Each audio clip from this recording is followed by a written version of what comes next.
Bonsoir à tous et à toutes, j'espère que vous allez bien. Que signifie Jésus-Christ est le Fils de Dieu? Qu'est-ce que cela signifie? Quand la Bible dit que Jésus est le Fils de Dieu, qu'est-ce que cela signifie? Beaucoup de religieux, beaucoup de pharisiens, quand on les explique que Jésus-Christ est Dieu le Père, ils nous citent des passages bibliques pour dire qu'il est écrit dans tel ou tel verset que Jésus-Christ n'est pas le Père et qu'il est le Fils de Dieu. D'autres disent que Jésus n'est pas Dieu, mais il est le Fils de Dieu. Sans le savoir, ces personnes se contredisent. Ces personnes veulent être des professeurs de la parole de Dieu. Or, ils ne comprennent rien à ce qu'ils disent, ni à ce qu'ils affirment avec assurance.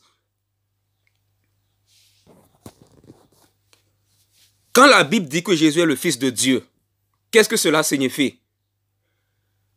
En fait, nous devons savoir que la Bible n'a pas été écrite en français. La Bible n'avait pas été écrite en français. La Bible, voilà, ça avait été écrite dans une autre langue. La Bible n'avait pas été écrite en français. Et la Bible, premièrement, ça avait été adressé aux Juifs. Pour comprendre les Saintes Écritures, il faut aussi, voilà, connaître un peu l'histoire juive, l'histoire des Juifs. C'est très important.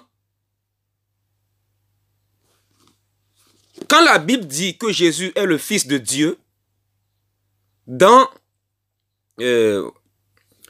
quand la Bible dit que Jésus est le Fils de Dieu, chez les Juifs, cela a un autre sens que ce que toi tu penses. Pour les francophones, pour nous les francophones, quand on lit dans la Bible que Jésus est le Fils de Dieu, on pense que, voilà, on pense que cela signifie que, par exemple, voilà, un père biologique qui met un enfant au monde, voilà, qui met un enfant au monde, voilà, voilà, et l'enfant, voilà, il est sorti, voilà, d'une relation sexuelle, voilà, entre un homme et une femme, et que l'enfant est à part et que son père est à part. Pour nous les francophones, c'est comme ça. Mais chez les Juifs, ce n'est pas comme ça. Quand la Bible dit que Jésus est le Fils de Dieu, cela ne veut pas dire, cela ne veut pas dire que Dieu, le Père, est à part et que Jésus, le Fils, est à part. Non! La Bible est un livre spirituel. Pour comprendre la Bible, il te faut le Saint-Esprit. Pour comprendre les choses de Dieu, il te faut le Saint-Esprit. C'est avec le Saint-Esprit que tu peux comprendre les choses de Dieu. Et c'est avec l'esprit de l'homme que tu peux comprendre les choses de l'homme. Voilà, il faut faire la part des choses. Quand la Bible dit que Jésus est le Fils de Dieu, ça signifie tout simplement qu'il est Dieu. Je vais expliquer, on va aller dans les versets là. Je vais expliquer. D'abord, avant de rentrer dans le sujet, je vais vous lire Matthieu 5, verset...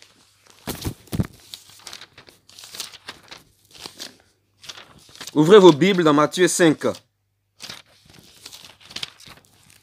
verset 2. Puis il prit la parole pour les enseigner. Il dit, c'est Jésus qui parle, heureux ceux qui reconnaissent leur pauvreté spirituelle, car le royaume des cieux leur appartient. Jésus dit, heureux ceux qui reconnaissent leur pauvreté spirituelle, car le royaume de Dieu leur appartient. Beaucoup de personnes pensent connaître les Saintes Écritures. Ils citent des versets ici et là. Ils pensent que la vie chrétienne c'est rempli leur propre crâne des versets bibliques. Et quand on dit la vérité, ces personnes-là, ils étalent des dizaines de versets bibliques, des vingtaines de versets bibliques dans des commentaires. Or, eux-mêmes ne comprennent même pas ce qu'ils disent. Ils veulent être, voilà, comme 1 Timothée 1, verset 7 le dit, ils veulent être des professeurs de la parole de Dieu. Or, eux-mêmes ne comprennent pas ce qu'ils disent, ni ce qu'ils affirment avec assurance. Ils ne comprennent rien à ce qu'ils disent, ni à ce qu'ils affirment avec assurance. Voilà.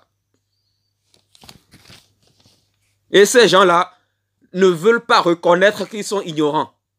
Mais il faut reconnaître que tu es ignorant. C'est ça l'humilité.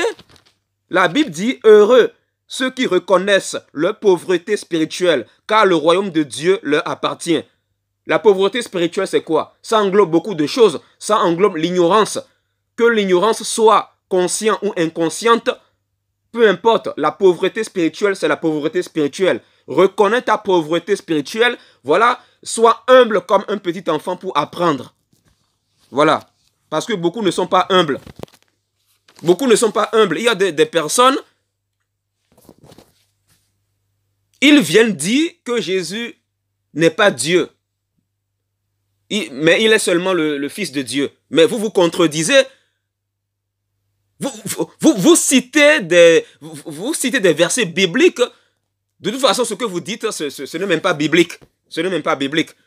Vous dites des choses que vous ne comprenez même pas. Il y a des gens qui ne veulent pas être humbles pour apprendre. Et ces gens-là, puisqu'ils ne veulent pas être humbles, on les explique la parole. Ils vont venir te dire, oh, laisse le Saint-Esprit me parler. Laisse le Saint-Esprit me parler. Laisse le Saint-Esprit me parler. Ça là, c'est l'orgueil. Beaucoup de personnes sont orgueilleux. Voilà pourquoi ils parlent comme ça. Tu ne sais pas que Dieu passe aussi par ses serviteurs pour éclairer les aveugles? Tu ne sais pas cela? Tu ne sais pas cela?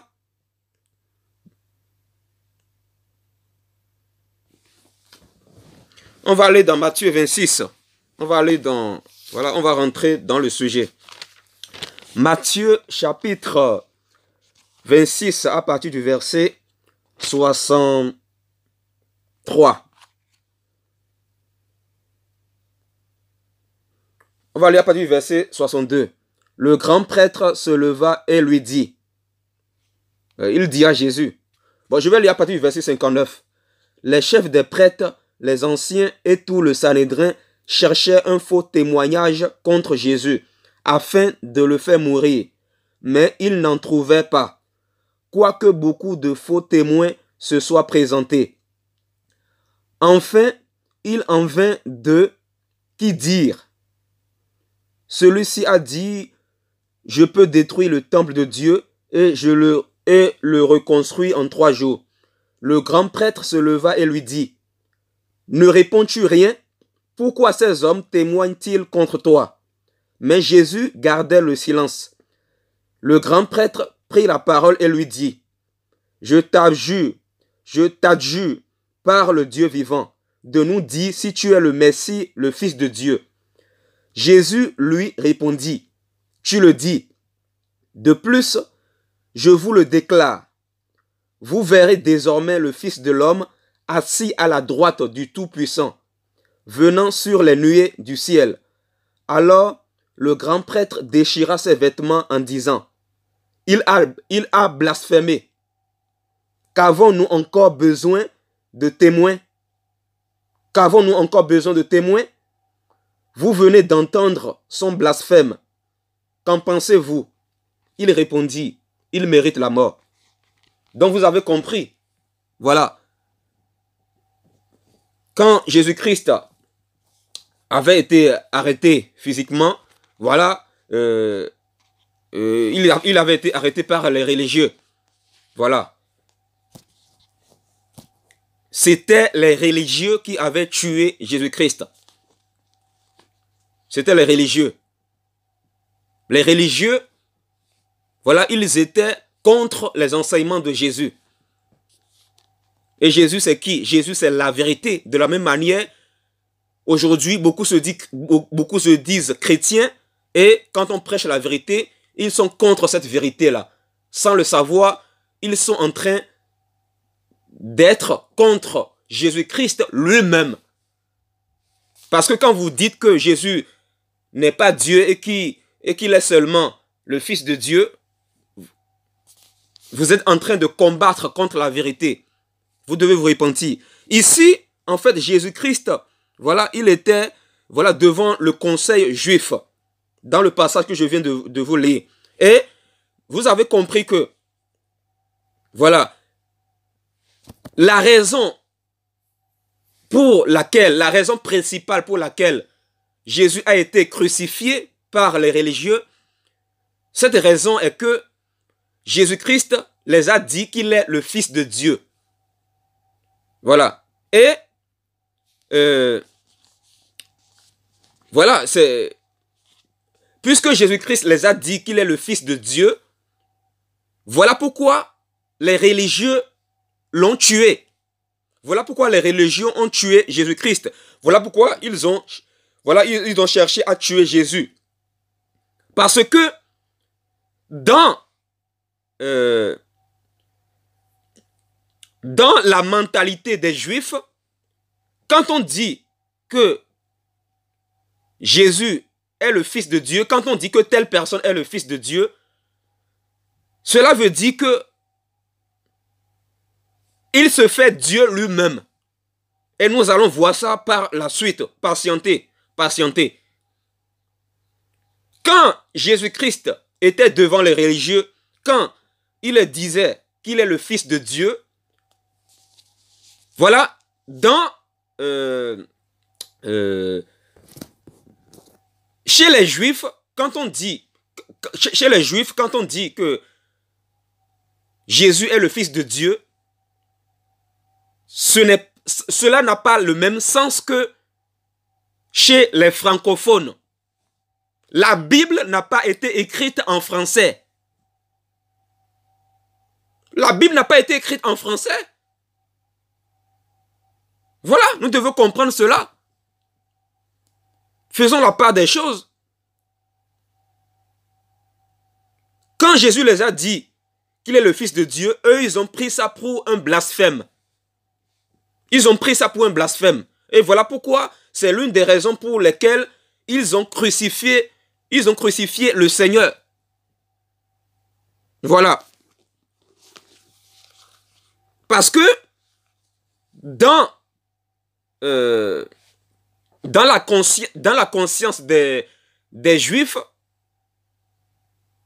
être fils de Dieu, ça veut dire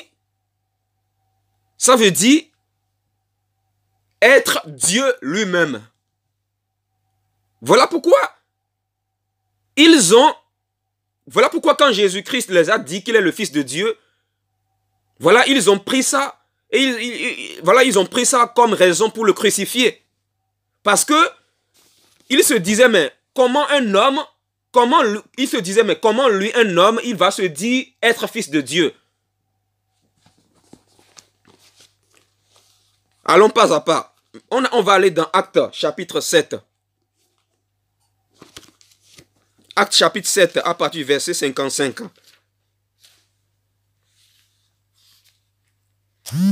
À partir du verset 55. Mais Étienne, rempli du Saint-Esprit, fixa les regards vers le ciel et vit la gloire de Dieu et Jésus debout à la droite de Dieu. Il dit, je vois le ciel, c'est Étienne qui dit ça, et Étienne dit, je vois le ciel ouvert et le Fils de l'homme debout à la droite de Dieu. Le Fils de l'homme, c'est qui? Le Fils de l'homme, c'est Jésus-Christ. Vous le savez très bien. Ils poussèrent alors de grands cris et se bouchant les oreilles, se précipitèrent tous ensemble sur lui. Ils le traînèrent à l'extérieur de la ville et se mit à le lapider. Vous avez compris?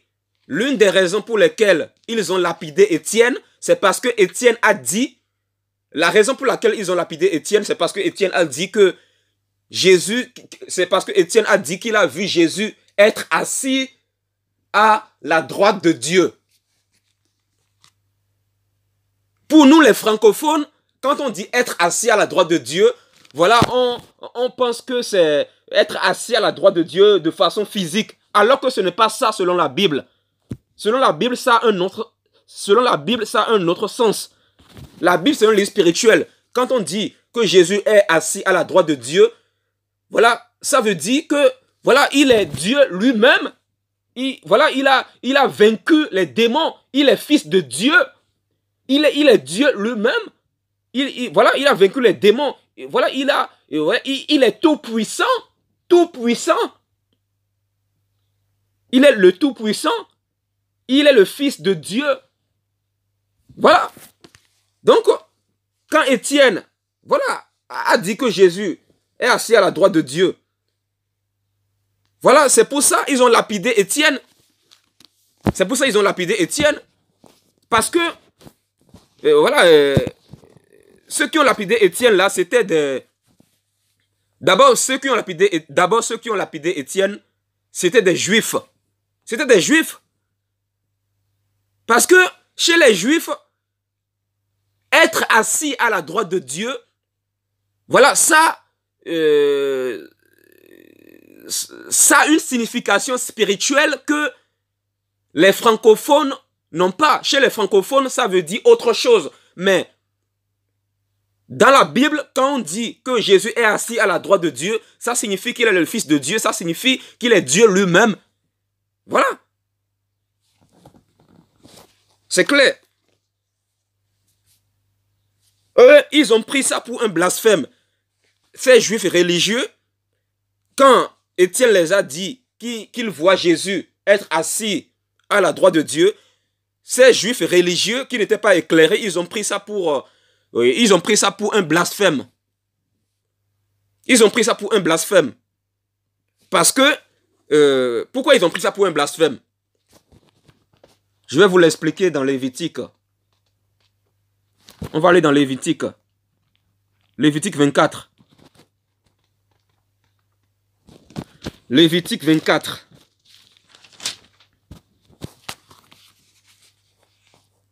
Verset 16. Celui qui blasphémera le nom de l'Éternel sera puni de mort. Toute l'assemblée le lapidera.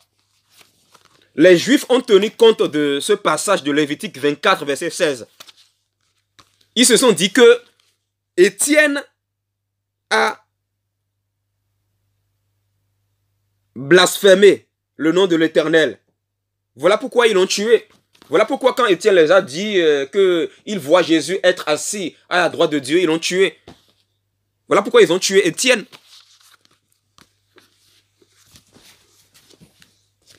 Parce que chez les Juifs, être assis à la droite de Dieu, voilà, ça signifie voilà, être Dieu lui-même, être le Dieu tout-puissant, le Créateur, le Fils de Dieu. Voilà. Quand on dit que Jésus est le Fils de Dieu, cela ne veut pas dire que Dieu le Père a pas et Jésus le Fils a pas. Ce n'est pas ça. Ce n'est pas ça. Ce n'est pas ça. Beaucoup de musulmans comprennent mal ces passages aussi parce qu'ils n'ont pas le Saint-Esprit. Mais comment veux-tu comprendre la parole si tu n'as pas le Saint-Esprit? Il faut te convertir d'abord avant de venir parler de la parole de Dieu. Il faut te convertir d'abord parce que si tu n'es pas toi-même converti, mais le voile qui t'aveugle ne peut pas être ôté dans ta vie. On va aller dans Jean 10. Jean 10, Jean 10, Jean 10, Jean 10. Jean chapitre 10.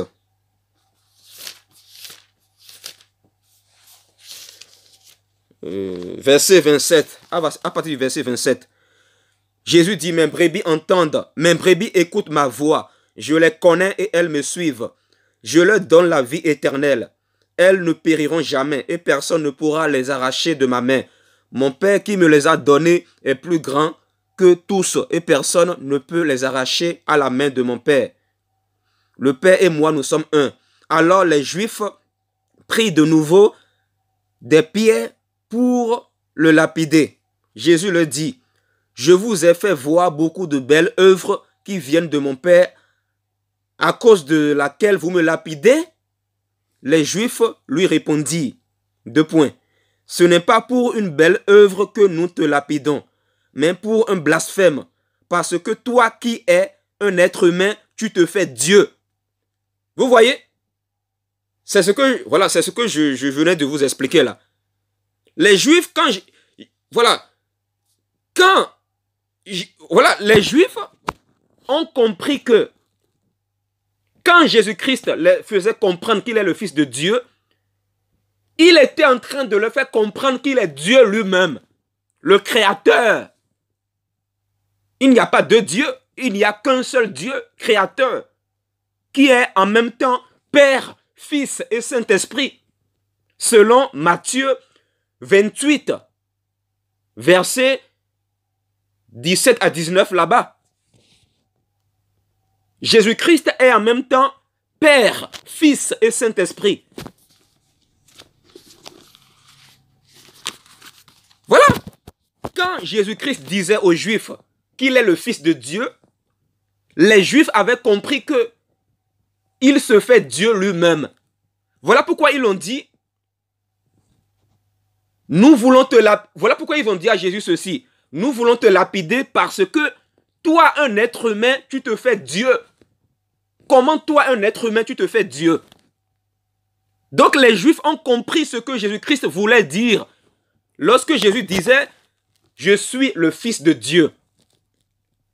Lorsque Jésus disait, je suis le Messie, je suis le Fils de Dieu, les Juifs ont compris ce que Jésus voulait dire. Ils ont compris que Jésus-Christ était en train de leur dire qu'il est le Fils de Dieu. Jésus parle dans un langage spirituel.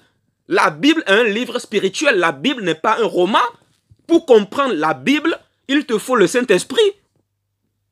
La Bible, ce n'est pas comme le Coran. Arrêtez de comparer le Coran à la Bible. La Bible est un livre spirituel. Pour comprendre la Bible, il te faut... Voilà, il faut d'abord ouvrir ton cœur à Jésus-Christ. Et Dieu va te donner... Dieu, c'est-à-dire Jésus va te donner le Saint-Esprit, il va te donner son esprit. Et c'est grâce à son esprit que tu vas comprendre sa parole. Comment veux-tu comprendre les choses de Dieu si tu n'ouvres pas ton cœur à Jésus-Christ? Voilà. Les Juifs disent à Jésus, ce n'est pas pour une belle œuvre que nous te lapidons, mais pour un blasphème, parce que toi qui es un être humain, tu te fais Dieu. Donc les Juifs ont compris ce que Jésus voulait dire lorsque Jésus leur disait qu'il est le Fils de Dieu. Maintenant, toi qui écoutes cette vidéo, tu es un francophone, tu n'es pas juif, et c'est normal que tu ne comprends pas la pensée du Seigneur dans sa parole. Tu ne comprends pas. Parce que tu es un francophone. Voilà. Tu es un francophone parce que, tu ne peux pas comprendre, tu ne peux pas comprendre. Quand tu dis que Jésus n'est pas Dieu, mais il est le Fils de Dieu, mais tu te contredis là. Tu te contredis sans le savoir. Sans le savoir, tu te contredis. Combien de dieux y a-t-il? Tu dis que Jésus n'est pas Dieu. Alors que Dans Romains, chapitre 9, verset 5, la Bible dit noir sur blanc que Jésus-Christ est Dieu au-dessus de tout. Et c'est écrit Dieu en plus et encore avec grand D. Grand D. Et en plus, la Bible va plus loin en ajoutant au-dessus de tout. Mais écoutez, s'il est Dieu, si la Bible précise noir sur blanc, si la Bible précise noir sur blanc dans Romains 9, 5 que Jésus-Christ est Dieu avec grand D au-dessus de tout, penses-tu qu'il y aura un autre Dieu, le Père, qui est au-dessus de lui? Non! Parce qu'il n'y a pas plusieurs dieux. Toi, tu dis que Jésus n'est pas Dieu. Alors que Romains 9, verset 5 dit que Jésus-Christ est Dieu au-dessus de tout. Maintenant, entre toi et la Bible, qui a raison? Tu ne veux pas t'humilier et reconnaître que tu as tort. Parce que tu es un orgueilleux. L'orgueil. Beaucoup d'entre vous, vous êtes orgueilleux. La Bible dit quoi? La Bible dit la connaissance enfle d'orgueil. La connaissance enfle d'orgueil. Voilà pourquoi tu as tellement des versets bibliques dans la tête et ces versets-là, tu les interprètes mal et ça te rend orgueilleux. Et quand on te dit la vérité, tu ne veux pas reconnaître que tu as tort. Au lieu de dire tout simplement, frère Alessandre, je m'excuse, je me répands, parce que ce que tu as dit là, c'est vrai. Voilà, parce que ce que tu dis là, c'est dans la parole de Dieu, c'est la vérité. Donc je me répands. Voilà, prie pour moi. Voilà, je reconnais maintenant que Jésus-Christ, je reconnais maintenant que Jésus-Christ est Dieu le Père. Je reconnais maintenant que Jésus-Christ est en même temps Père, Fils et Saint-Esprit. Pardonne-moi. Mais si tu es humble, c'est comme ça que tu dois parler normalement. Parce que comment se fait-il qu'on te donne, toi qui dis que Jésus n'est pas Dieu, mais il est seulement le Fils de Dieu, mais ce que tu dis là, ça n'a même pas de sens. Tu n'es pas cohérent envers toi-même. Tu n'es même pas cohérent envers toi-même. Tu racontes des niaiseries. Des niaiseries. Et je me demande si tu te remets en question. Parce que quelqu'un qui se remet en question, mais il va se rendre compte, quelqu'un qui se remet en question, il va se rendre compte qu'il est dans l'erreur. Il va s'humilier et changer. Pourquoi tu as honte de reconnaître que tu es dans l'erreur? Pourquoi tu as honte? Pourquoi tu as honte?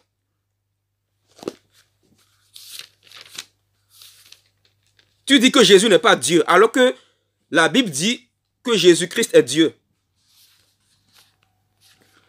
On va aller dans Jean 5. Jean 5, verset 17. À partir du verset 17. Jean chapitre 5, à partir du verset 17. Cependant, Jésus leur répondit, « Mon Père est à l'œuvre jusqu'à présent. Moi aussi je suis à l'œuvre. Voilà pourquoi les Juifs cherchaient encore plus à le faire mourir. Parce que non seulement il violait le sabbat, mais il appelait aussi Dieu son propre Père, se faisant lui-même égal à Dieu. Se faisant lui-même égal à Dieu. Et oui, Jésus-Christ, voilà, c'est Dieu lui-même. C'est le même Dieu, le créateur, voilà, qui a créé le ciel, la terre, l'être humain, c'est le même Dieu. On ne parle pas d'un autre Dieu, on parle du même Dieu. Voilà. C'est le même Dieu. Voilà, je vous ai lu ici. Je vous relis ça.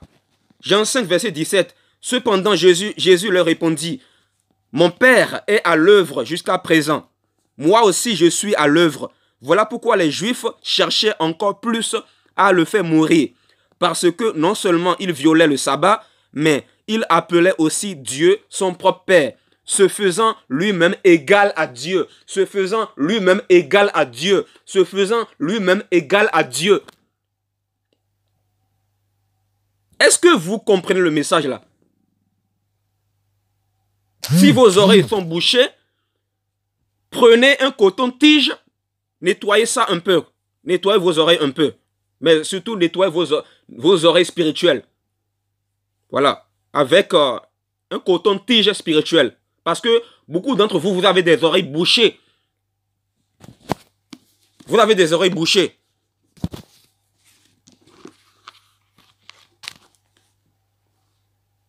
Voilà. Les Juifs avaient compris que Jésus était en train de leur dire qu'il est Dieu lui-même. C'est-à-dire le Dieu d'Israël qui a fait sortir le peuple d'Israël de l'Égypte. Voilà pourquoi ils étaient étonnés. Voilà pourquoi ils se sont dit, non, non, non, non, non, non, non, celui-là, il est un être humain et il dit qu'il est Dieu, pour qui se prend-il? Non, non, non, non, on ne peut pas accepter cela, on va le lapider, parce que, voilà, Lévitique tel dit que, chapitre tel dit que celui qui blasphème le nom de l'Éternel sera lapidé, cela. Vous voyez? Et sans le savoir, les Juifs, ils ont crucifié leur Créateur sans le savoir.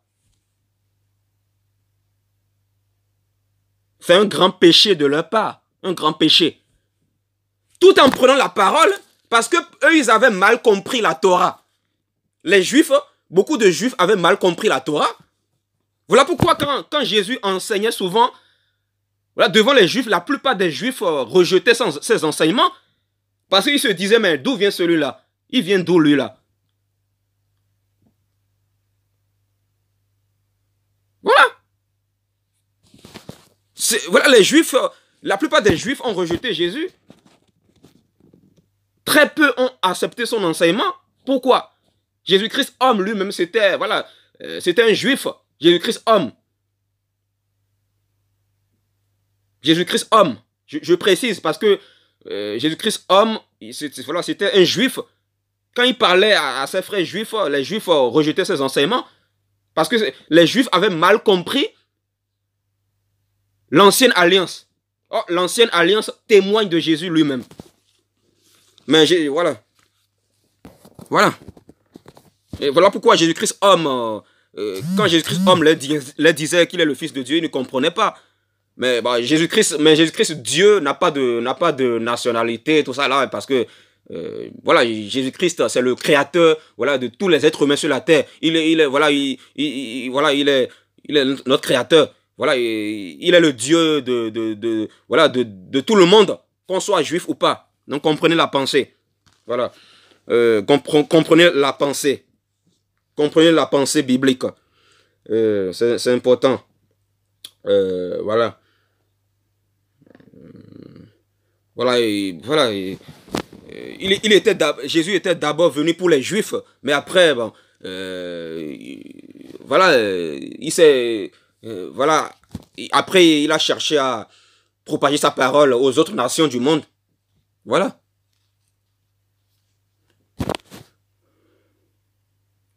Voilà, c'est clair. On va aller dans Romains 9, verset 5. Et on va aller dans Ésaïe 9 d'abord.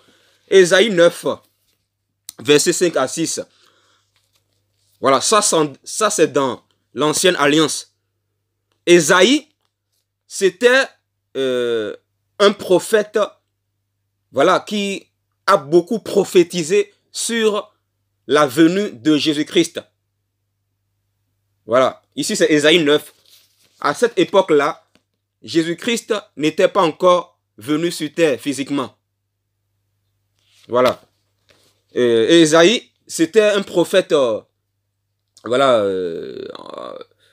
un prophète qui avait beaucoup parlé. C'était l'un des prophètes qui a beaucoup parlé de la venue du Messie. C'est-à-dire, il a beaucoup prophétisé la venue du Messie qu'est Jésus-Christ. Je vais lire Ésaïe 9, versets 5 à 6. En effet, un enfant nous est né.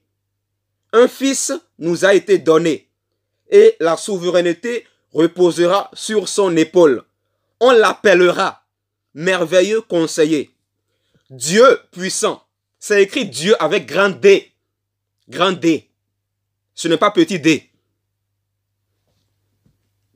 Donc, voilà. Je relis. En effet, un enfant nous est né. Un fils nous a été donné. On parle de qui là? Vous savez très bien qu'on parle de Jésus-Christ. Ésaïe ici est en train de prophétiser la venue de Jésus-Christ. Il est en train de prophétiser la venue de Jésus-Christ dans le futur, à cette époque-là. À cette époque-là, il est en train de prophétiser la venue de Jésus-Christ dans le futur. En effet, un enfant nous est né, un fils nous a été donné, et la souveraineté reposera sur son épaule. On l'appellera merveilleux conseiller, Dieu puissant, Père éternel. Ici, c'est écrit Père avec grand P. Ce n'est pas petit P. On l'appellera Père éternel. Mais vous voulez quoi de plus? Père éternel. C'est écrit Père avec grand P. Grand P. Vérifiez dans vos Bibles. Je n'invente rien. Vérifiez. Vous voyez? Le Fils, Jésus-Christ, qui viendra dans le monde physiquement au travers du ventre de Marie, sera appelé Père éternel. Quand on dit sera appelé. Mais écoutez, comprenez le langage, c'est clair ici. Quand on dit sera appelé. Mais le Fils Jésus sera appelé Père éternel. Donc, voilà. Le Père, c'est lui le Créateur, n'est-ce pas? C'est lui le Créateur. Le Père, c'est lui le Créateur. Et la Bible, Ésaïe prophétise ici que Jésus-Christ, qui viendra dans le monde physiquement, au travers du ventre de Marie, il sera appelé Père éternel. Père éternel. C'est-à-dire, quand la Bible dit que Jésus-Christ est le Fils de Dieu, mais il est Fils de Dieu, il est en même temps Père. Il est en même temps Dieu le Père. Dieu le Créateur. J'aime préciser parce que moi j'aime j'aime marteler comme ça sur la paternité de Jésus-Christ. Parce que ça là, je sais que Satan combat beaucoup la divinité ou la paternité de Jésus-Christ. Satan combat beaucoup ça. Satan combat beaucoup ça. Voilà pourquoi Satan fait croire à beaucoup de soi-disant chrétiens ou chrétiennes que Jésus n'est pas le Père. Alors que Jésus-Christ est en même temps Père, Fils et Saint-Esprit. Ben c'est clair ici. Le Fils, voilà, c'est clair ici. Un enfant nous est né. Un fils nous a été donné. Et la souveraineté reposera sur son épaule. On l'appellera merveilleux conseiller. Mais merveilleux conseiller, ça fait référence à quoi? Merveilleux conseiller. Merveilleux conseiller.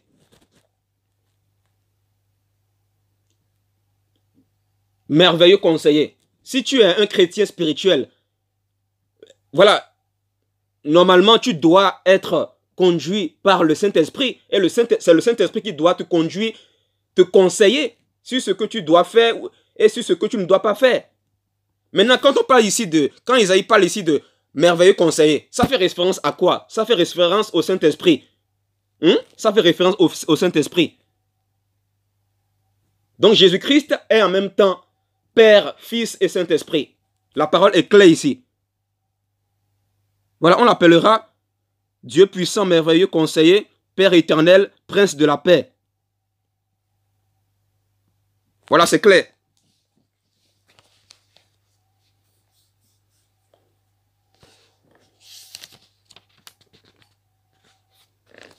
On va aller dans Philippiens 2.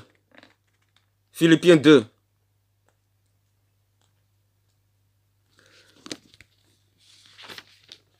Philippiens 2, verset 5 à 6. Je veux parler de ce passage parce que certaines personnes prennent ce passage-là pour dire que Jésus voilà, n'est pas à l'égal de Dieu. Certaines personnes disent une phrase comme ça, que Jésus n'est pas à l'égal de Dieu. Il dit une phrase comme ça environ. Philippiens 2, versets 5 à 6, je lis. Que votre conduite, que votre attitude soit identique à celle de Jésus-Christ. Lui qui est de condition divine, vous voyez, lui qui est de condition divine. Mais c'est écrit là. Et vous dites que Jésus n'est pas Dieu. Alors que la Bible dit ici, lui qui est de condition divine. Donc, s'il vous plaît, donc, je vous prie de vous repentir. Soyez humble, reconnaissez que vous avez tort. Reconnaissez que vous avez tort et repentez-vous. Voilà. Au lieu de chercher à murmurer et à contredire la vérité, vous ferez mieux de dire, frère Alexandre, excuse-nous d'avoir combattu la divinité de Jésus-Christ. Excuse-nous. Voilà.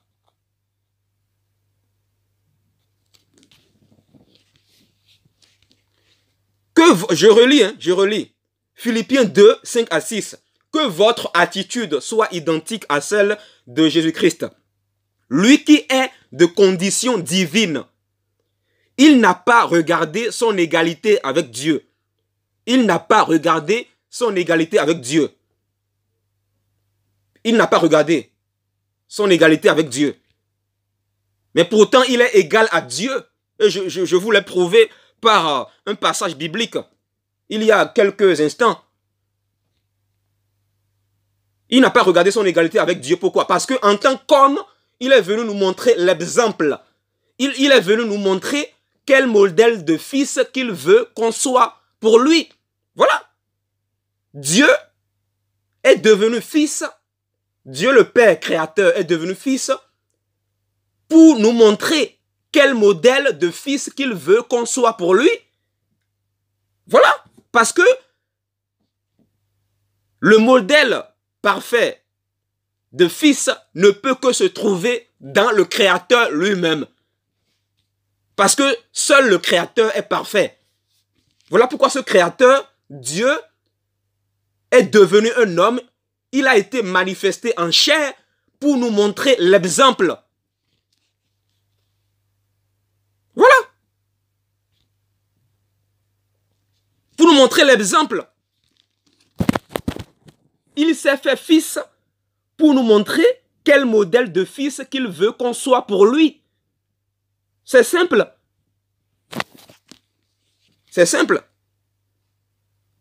Il n'a pas regardé son égalité avec Dieu comme un butin à préserver, mais il s'est dépouillé lui-même en prenant une condition de serviteur, en devenant semblable aux êtres humains. Il s'est dépouillé lui-même en prenant une condition de serviteur. Mais est-ce que vous comprenez le message? Est-ce que vous avez vos oreilles spirituelles bien ouvertes? La Bible dit il s'est dépouillé lui-même. Il s'est dépouillé lui-même. Mais c'est clair là. La Bible est assez claire là. Qu'est-ce que vous ne comprenez pas ici là?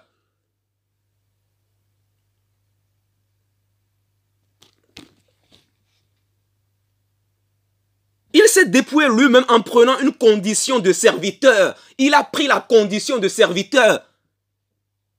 Et vous devez savoir que le mot fils en grec signifie littéralement serviteur en français. Parce que ici nous sommes dans les écritures de la Nouvelle Alliance. Et les écritures de la Nouvelle Alliance ont été écrites en grec. Mais l'Ancienne Alliance a été écrite en hébreu. Sachez-le. Ici, nous sommes dans la Nouvelle Alliance. La Nouvelle Alliance a été écrite en grec. En grec. Et le mot fils en grec signifie serviteur. Et Dieu, le Père créateur, il a pris la condition humaine voilà, Dieu le Père créateur, il a pris, il est devenu semblable aux êtres humains, il s'est dépouillé lui-même en prenant une condition de serviteur pour nous montrer quel modèle de serviteur il veut qu'on soit pour lui. Et le mot fils en grec, c'est serviteur. Vous devez le savoir. Alors, voilà, c'est clair en fait. C'est clair. C'est assez clair. Ah, c'est assez clair. Vous allez peut-être me dire que pourquoi Jésus disait mon père, mon père, mon père. Mais écoutez là. Si vous êtes spirituel, comprenez les Écritures spirituellement là. Vous dites pourquoi Jésus disait mon père, mon père, mon père, mon père. Vous allez me dire pourquoi Jésus-Christ, quand Jésus-Christ homme s'est fait baptiser, pourquoi il y a une voix qui s'est fait entendre depuis le ciel, une voix qui dit celui-ci est mon fils bien-aimé, écoutez-le.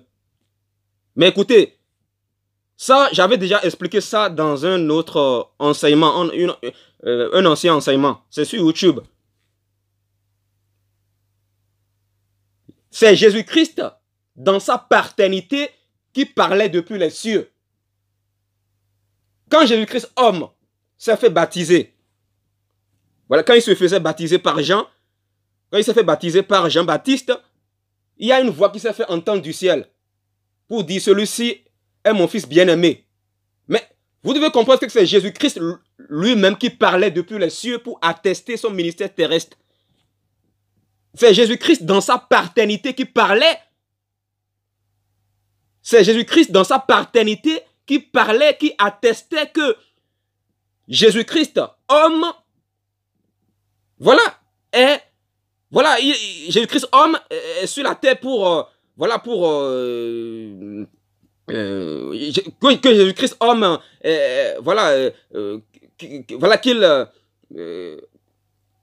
je répète, quand Jésus-Christ, homme, s'est fait baptiser par Jean-Baptiste, une voix s'est fait entendre depuis le ciel. Une voix qui dit « Celui-ci est mon fils bien-aimé ». La voix qui s'est fait entendre depuis le ciel, c'est la voix de Jésus-Christ. C'est la voix du même Jésus-Christ qui était sur la terre, physiquement. C'est Jésus-Christ dans sa paternité qui parlait depuis le ciel pour attester son ministère terrestre. Voilà. Pour attester son ministère terrestre en tant qu'homme. Voilà, c'est simple à comprendre. C'est assez simple. Voilà, moi, j'ai... voilà, quand Jésus dit mon père, mon père, mon père, mon père, mais vous ne lisez pas la Bible. Quand vous lisez l'ancienne alliance là, quand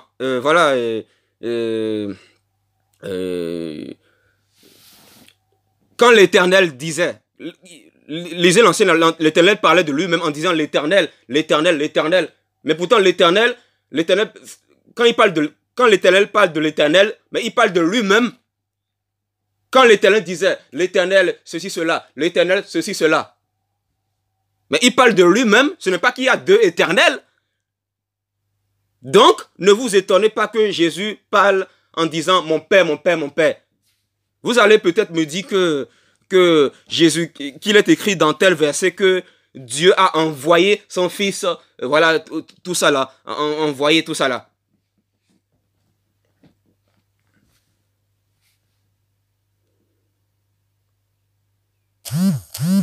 Quand la Bible dit que Dieu a envoyé, vous comprenez ça dans votre culture francophone parce que vous êtes français. Mais pour comprendre la pensée de la Bible, je vous ai dit qu'il faut connaître un peu, voilà, l'histoire du peuple juif. Parce que, voilà, il faut se cultiver un peu. Il faut se cultiver un peu pour connaître les choses. Quand la Bible dit que Dieu a envoyé son Fils, ben, cela ne veut pas dire que, par exemple, cela ne veut pas dire que, par exemple, moi, un être humain, voilà, si j'ai un fils, j'envoie mon fils, voilà, voilà de façon charnelle, tout ça là, de façon humaine, charnelle. C'est pas ça, ce n'est pas ça. Ce n'est pas ça. Quand la Bible dit que Dieu a envoyé son fils, ben, cela veut dire tout simplement qu'il a pris la forme de fils et il est venu dans le ventre de Marie, voilà, parce que il fallait qu'il prenne la forme humaine pour nous montrer comment vivre, pour nous montrer l'exemple.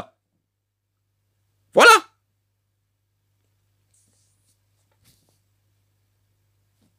Voilà, la Bible est claire. Il n'y a pas deux dieux. Il n'y a qu'un seul Dieu. Et son nom, c'est Jésus-Christ, qui est en même temps Père, Fils et Saint-Esprit. Voilà, c'est clair.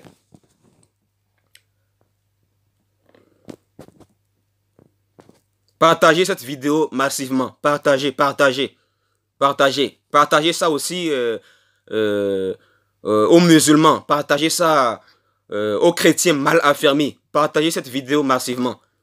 Que Dieu vous bénisse.